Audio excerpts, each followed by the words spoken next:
That's right, Captain. High levels of ferric oxide. Corroded iron particles. Would you mind telling me how iron could rust in space? Actually, it's not all that surprising to find rust in space. Heat accelerates the oxidation process of iron, so all it would take is an asteroid with iron in it to skim past an atmosphere with oxygen for it to potentially start the oxidation process. Beyond that, why wouldn't you assume it was a spacecraft that had rusted from the oxygen inside of it, or rusted on a planet and then entered space? This just doesn't seem as implausible as she's making it out to be. I'm picking up traces of complex hydrocarbons in the rust. Benzene, ethylene, acetylene. That sounds like gasoline. Gasoline? Yeah, Chakotay being confused by gasoline is about as believable as no one knowing what a suture was back in the episode The Cloud. I'm not buying that something being old means you don't know what it is now. It'd be like if I told an adult today that, oh, I used a horse and carriage, and they responded, horse and carriage? What's that? They burned it to drive internal combustion engine. I mean, technically, the chemicals Harry listed off earlier could be used for a wide range of products that are all made up of carbon chains. That's some number of carbon atoms linked together with hydrogen atoms. And the difference between gasoline and something like, say, kerosene, which is used for heating and lighting even today in some parts of the world, is very minor. The point I'm making here is that there's lots of things it could be. Tom's right, of course, though. It's a 1936 Ford, actually. Antique vehicles are a hobby of mine. This is the first time Tom's passion for 20th century Earth technology and culture is referenced. I think Voyager does a good job of introducing new traits to people in an organic fashion. Each person is allowed to grow and develop over the series, and each one gains hobbies that fits in with their personalities, rather than a roulette wheel assigning some new trait to a random character to solve that week's dilemma. Judging from the mud on the wheels and the alfalfa seedling stuck in the metal frame, I'd say this vehicle belonged to a farmer. Or it could have been a mailman's truck. Maybe some teenagers got drunk and took it out for a joyride in the countryside. Maybe a robber tried to lose the cops by cutting through a field. There's an almost infinite number of things it could be.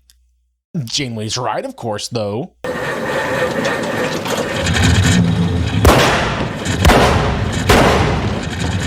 Tuvok with the quick draw again.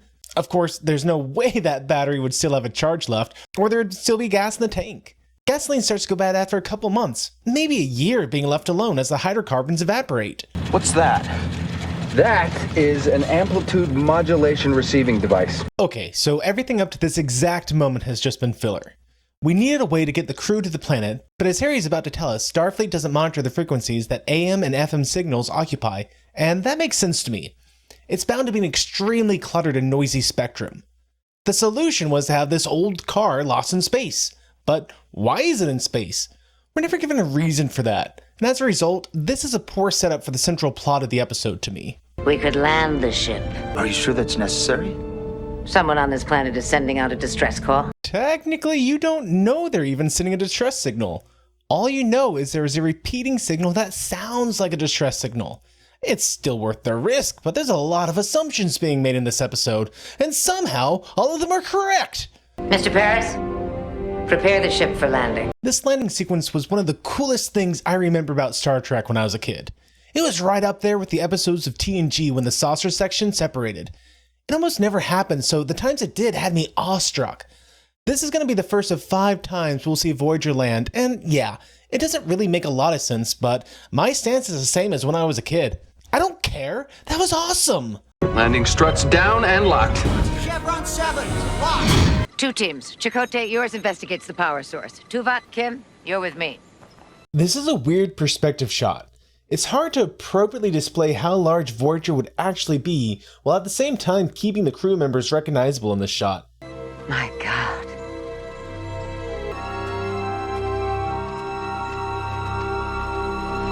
I don't want to undermine the awe being expressed in this scene, but it's an airplane.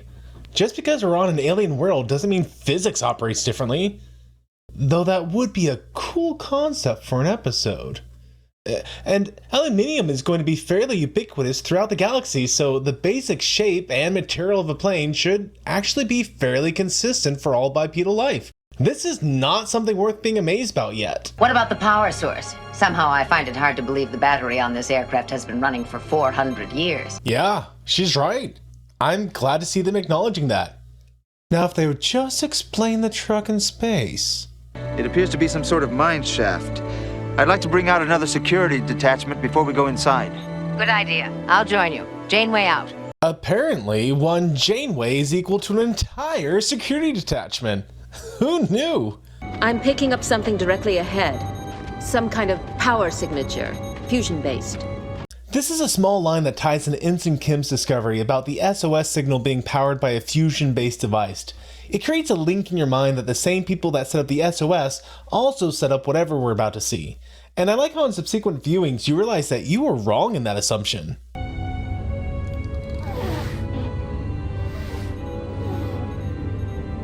He's human. Technically, all she knows is that he's humanoid. He could be a Betazoid. He could be a TOS era Klingon. Is there air? You don't know. Janeway's right, of course, though. There's a name tag here. I think it's A period. Okay, I don't want you two to get uppity for me playing the entire clip of Janeway forgetting that she knows how to read words. The glass is clear at this point, Janeway. There's no need to pretend like you're on a Hooked on Phonics DVD. Just say Earhart. It's Amelia Earhart. Who's Amelia Earhart? Ensign Kim will now take on the role of every millennial or Gen Zer who watches this show. Why didn't they think she just crashed? Some thought she'd been shot down and captured by the Japanese Navy. The most ridiculed notion was that she had been abducted by aliens. You know, this episode quickly references a lot of theories that, even to this day, are considered to have varying degrees of plausibility, with lots of facts and data to support each one. To say that the tabloid that references Bigfoot every other week is on the same level as the other theories is pretty disingenuous of you as a scientist there, Catherine. Well, it certainly looks like that's what happened. Does it, Chakotay? Does it? I can think of other options to explain the current situation. Like, maybe they volunteered to travel the galaxy. Maybe they walked into a temporal anomaly like Harry experiences in a couple of episodes. Or maybe they're part of some Hydra experiment. I don't care that it's in a different universe. Don't lie to me. I know we'd all like to see Steve Rogers in one of those tubes. There's one way we could find out what happened. We could wake those people up and ask them. I've had the same thought myself. Is that wise? And if we can find out how they were brought here, we might be able to use that method to get home. Not to be callous to their situation, but this line shows that Janeway isn't being honest in her reasoning. I don't fault her for wanting to get home per se, but I do think she should be honest about her rationalizing her desires, or at least get an aside from Tuvok about it later on. I suggest that only human crew members be present when we revive them. Agreed. That's race speciesist. I mean, it's prudent, but still. Apprise the doctor of our situation. Tell him to instruct Kes in the proper procedure for reviving someone from cryostasis. She could be made to look human easily enough. Look, I give Discovery, Picard, and Strange New Worlds well-deserved flack for saying they absolutely can't do something just to immediately do that thing. But classic Trek did it from time to time as well. Half a second ago, Janeway was saying humans only, and then immediately says, let's get Kes. It could have been fixed by having her say, I agree, but we'll need medical personnel there, and no offense, Tom, but I don't think first aid will cover it. Get Kes up to speed. She can be made to look human easily enough. It was that easy. It's a minor tweak, but then you wouldn't flat out contradict your literal previous sentence. All the cryotubes are linked by a common power source, so we've decided to revive everyone simultaneously. All the computers and lights in my house are linked by a common power source, but I can still turn things on one at a time. Are you sure that's why you have to turn things on all at once, Ensign Kim? Captain, this one's armed with some kind of weapon. Disarm him, just to be on the safe side. Oh, I see how it is, Tom. You give a random search to the Japanese guy, but you let the white guy get a free pass. I don't think there's any way Kes could be getting any kind of usable reading at the speed she's going with that tricorder. If you'll just listen for a moment, I'll try to explain. You are all speaking Japanese. It's because of a device we have. A universal translator. Apparently, Janeway has the universal translator set to the preserve racial stereotypes about speech pattern settings. Honestly, I don't even know why Starfleet even has that setting. It's not the 1930s anymore. The year is 2371. This is the closest we get to a date for this episode. However, I can get us a lot closer than a year. But we'll talk more about that later. We were over the Pacific. running low on gas. We were looking for an atoll to set down. We tried to send out an SOS. This is all fairly accurate, except for the SOS part. However, Earhart did send out messages about running low on fuel and trying to get a radio fix on the Itasca, so I'm willing to give them some grace on that one. The galaxy is full of many different species. For instance, this young woman isn't human. Rude, Janeway. Maybe she wasn't ready to come out as an alien yet. I've been on expeditions all over the world, and I've seen people do all kinds of strange things to their bodies. Oh, 1995. You hadn't even begun to see the weird things people would be doing to their bodies, and the way we'd be praising them for doing it. Now is probably not the best time for that, Fred. Forget if it's the best time for it. What is he even drinking right now? Is that whiskey?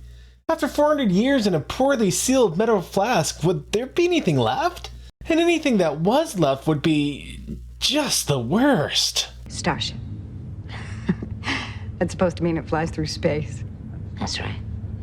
That isn't possible. Only in books. H.G. Wells, Jules Verne. Now, I'm not saying Earhart wouldn't have known of Verne or Wells, but if she was a fan of science fiction, I think she'd call out some more popular authors of her time, like E. E. Doc Smith, H.P. Lovecraft, sorta, or maybe Edmund Hamilton, who wrote an entire series about an interstellar patrol. I assure you, we have no interest in harming you.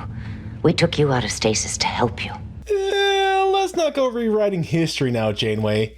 You took her out of stasis in the hopes you could find a means to get home. Including the rumor that it was financed by the government, and may have been part of an operation to gather information about the Japanese. No one was supposed to know about that.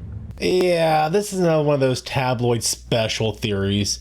It gained some traction because of a 1943 movie called Flight for Freedom, but it's been thoroughly debunked. It'll take about 10 minutes to get to the surface. Stay close to us. Mr. Kim. I don't want to tell Janeway how to do her job, but this would be a perfect time to make a quick communique to your second in command to make sure that there aren't any awkward run-ins that might lead to, say, needless misunderstandings. I had to look this up. Even the visual effect artists thought that the proportions here were weird, and they said that they accidentally made the CG Voyager too small. They said that they thought no one would notice since there was nothing to relate it to get a sense of perspective, but I noticed almost 17 years later, so take that, CG team. I told you it was a twist!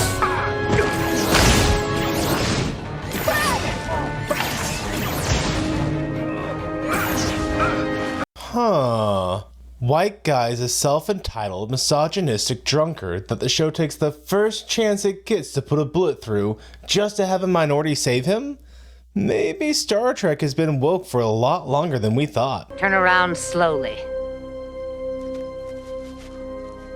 You're not Briori. No. I'm human.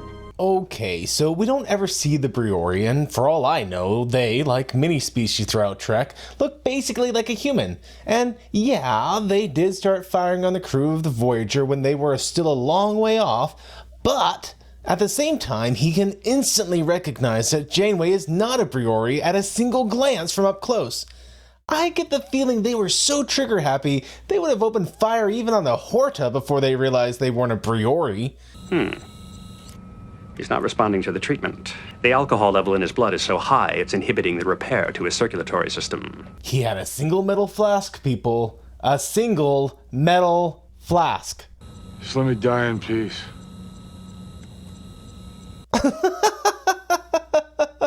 Robert Picardo doesn't need words to convey maximum sass for needless drama.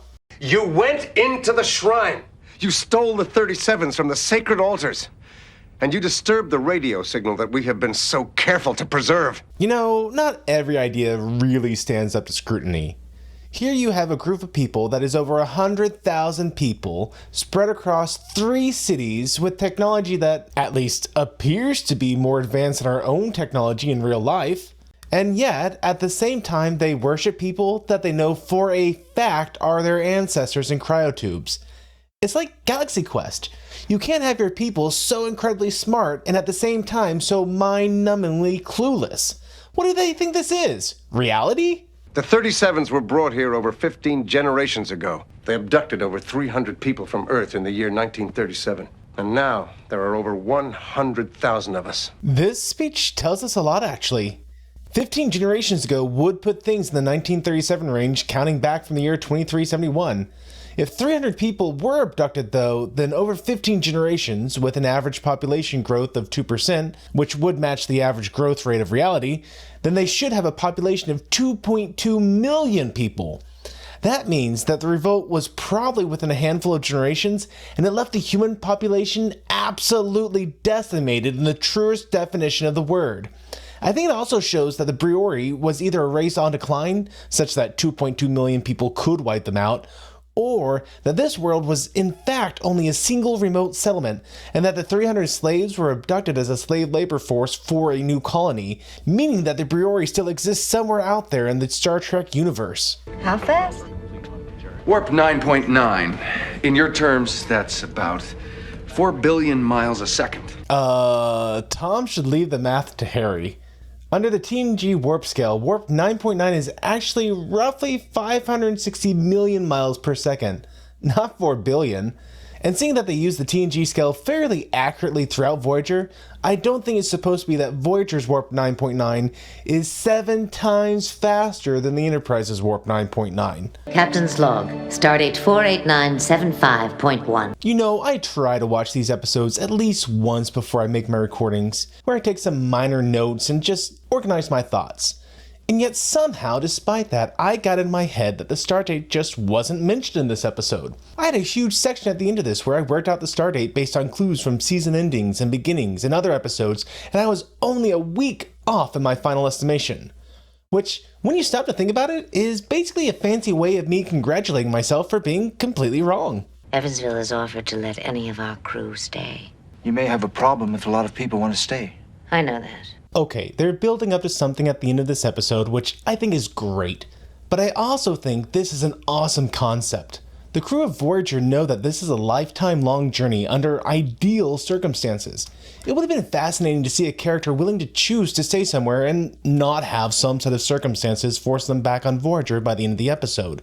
It would have opened things up for a lot of interesting complications, like making sure you're keeping key areas secure, or keeping the peace between two volunteers that belong to a race that are at war with each other. You know, things like that. But when I hold it up against the prospect of seeing the sunrise over the Arizona desert, or swimming in the Gulf of Mexico on a summer's day... I'm not sure where Chakotay is swimming in the Gulf of Mexico, but I've been there quite a few times as a Texan.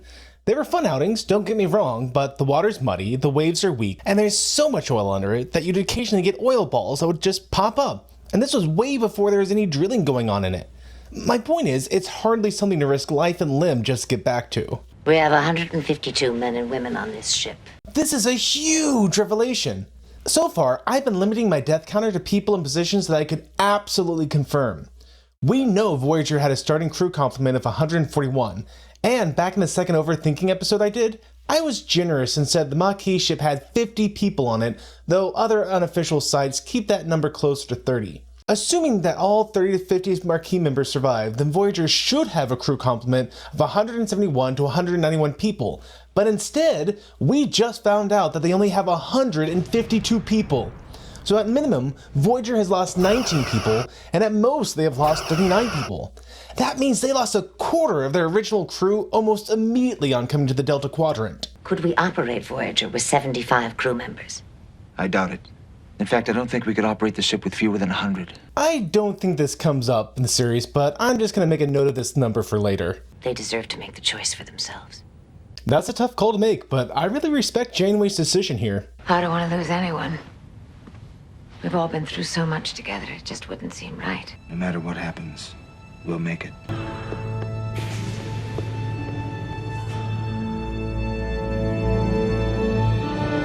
This scene, I love this scene.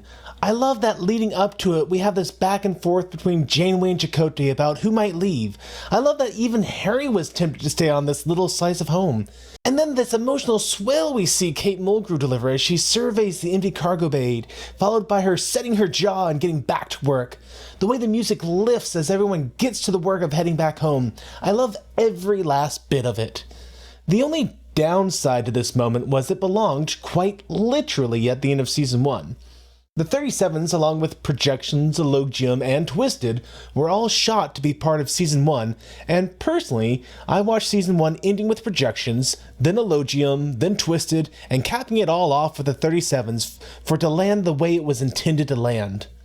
Okay, well, that's a bit of a lie. I don't actually watch Elogium. I hate it with every fiber of my being, but we'll get to that in 3 more episodes. Alright, the 37s! The writers wanted this episode to be a turning point where the two crews started to complain less about missing home, and I think they did a good job with that. It was a strong ending to Season 1, but an odd start to Season 2. There was apparently some disagreement about whether this should have been 1 episode or 2, but I think it works as a single episode.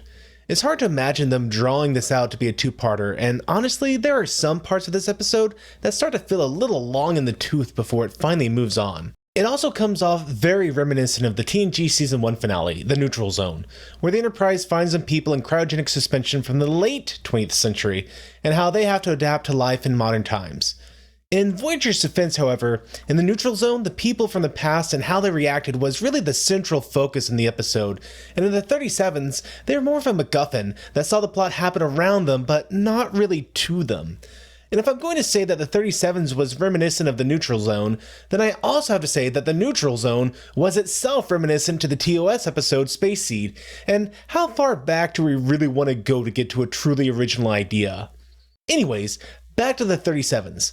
I liked the way it contrasted the two groups in this episode.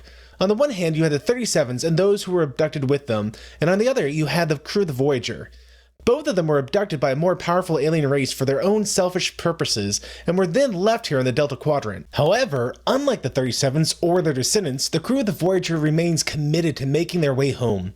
It's an interesting what might have been thought to look at Earhart, Noonan, and Evansville as Voyager takes off and realize that could have been it for the Voyager. They could have made this their home and worked to set up a federation here in the Delta Quadrant, while at the same time working on ways of establishing long-distance communication back home. One final thing I really liked about this episode is the episode's name of The 37s. One of the things Earhart did in her life was play an integral role in the foundation of a group dedicated to supporting female pilots. Its name was the 99s. Earhart did amazing things and pushed hard against those who said women couldn't be pilots, then turned around and helped others achieve great things as well. This episode did a fair job of honoring her legacy, even if it also threw every crackpot theory into a blender and said they were all correct as well. Shoutouts to my supporters on Subscribestar and Patreon. I really appreciate you sticking around even though I haven't been able to put out any content recently. That's unlikely to change anytime soon, to be honest. But if you like what I do and want to support me, then you can join them by searching for Life with Matthew on Patreon or Subscribestar, or just clicking on the links in the description of this video. Be sure to subscribe for more, and until the next time, may the Lord bless you and keep you. May the Lord make his face shine upon you and be gracious to you. May the Lord lift up his countenance upon you and give you peace. Amen.